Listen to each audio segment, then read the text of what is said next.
peluang kerjasama bidang energi Indonesia dengan Rusia yang tengah dijajaki oleh pemerintah dinilai akan sangat menguntungkan Indonesia.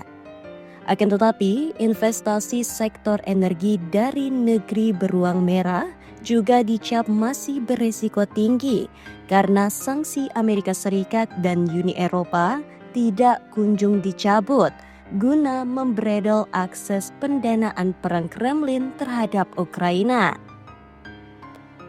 Praktisi industri migas Hadi Ismoyo mengatakan, Rusia memang menjanjikan harga yang cukup murah untuk sejumlah komoditas energi. Harga minyak acuan Rusia, Urals, saat ini adalah 67,61 US dollar per barrel, turun dari 68,06 US dollar per 20 Februari 2025.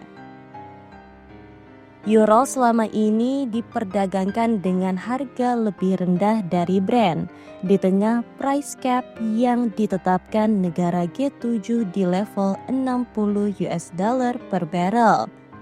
Namun, di tengah tren harga minyak acuan utama dunia yang makin turun belakangan ini, selisih antara Urals dan Brent makin menipis.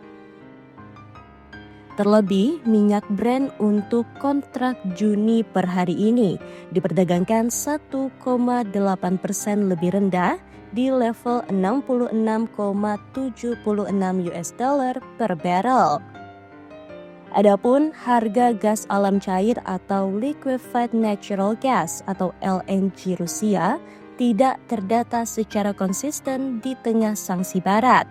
Tetapi negara tersebut merupakan pemilik cadangan LNG terbesar di dunia.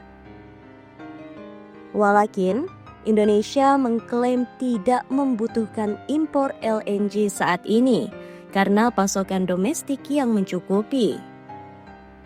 Jika Republik Indonesia kerjasama dengan Rusia, Hadi yang juga Direktur Utama PT Petrogas Jatim Utama Cendana atau PJUC, itu menuturkan syarat dan ketentuan yang berlaku memang tidak akan serumit dengan negara lain seperti Amerika Serikat.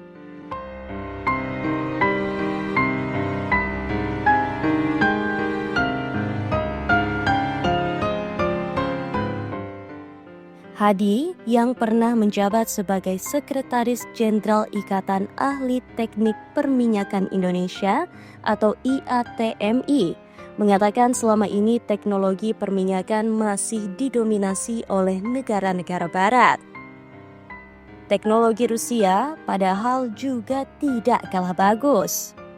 Hanya saja Indonesia lebih terbiasa dengan teknologi barat, sehingga tidak familiar dengan keunggulan teknologi perminyakan Rusia. Dia menjelaskan impor minyak di tanah air sebagian besar berasal dari Arab Saudi dan Singapura. Jika pemerintah terbuka untuk mengimpor minyak dari Rusia, maka akan terjadi realokasi impor. Meskipun Rusia menawarkan harga migas yang kompetitif, Hadi menilai kerjasama minyak mentah dan LNG dari Rusia belum bisa dilakukan dalam jangka pendek, mengingat sejumlah sanksi masih berlaku hingga saat ini. Dengan demikian, pemerintah perlu berhitung dengan cermat dari sisi komersial dan geopolitik. Apalagi Amerika Serikat mengenakan tarif imbal balik sebesar 32% yang direncanakan Presiden Donald Trump. Akan tetapi dalam jangka menengah dan panjang Indonesia bisa melakukan perdagangan dan menguntungkan dengan Rusia. Hal ini karena posisi bridge yang makin kuat dan peta jalan-jalan sutra Cina yang makin menunjukkan taringnya. Sekretaris Jenderal Kementerian ISDM, Dadan Kusdiana, pekan lalu mengatakan pemerintah akan mengeksplorasi semua potensi kerjasama sektor energi dengan Rusia, tidak terkecuali untuk pembelian minyak mentah. Kendati demikian, Dadan mengatakan pertemuan dengan delegasi Rusia tersebut bukan membahas negosiasi perjanjian kerjasama untuk kontrak pembelian minyak, tetapi untuk mengeksplorasi berbagai potensi kerjasama. Lain sisi, Deputi Bidang Koordinasi Kerjasama Ekonomi Internasional Kemenko Perekonomian, Edi Priyo-Pambudi, mengungkapkan pemerintah belum membahas konkret rencana membeli minyak mentah dari Rusia.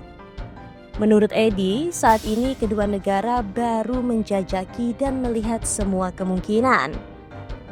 Sinyal Indonesia bisa membeli minyak dari Rusia pernah dilemparkan oleh Ketua Dewan Ekonomi Nasional Luhut Binsar Panjaitan usai resmi bergabung secara penuh dalam aliansi Brazil, Rusia, India, China, dan Afrika Selatan atau BRICS pada Senin 6 Januari 2025. Menurut Luhut, pada dasarnya Indonesia bisa membeli minyak dari manapun, termasuk dari Rusia, sepanjang transaksinya menguntungkan Indonesia dengan mendapatkan harga yang lebih murah dibandingkan dengan mengimpor dari negara lain.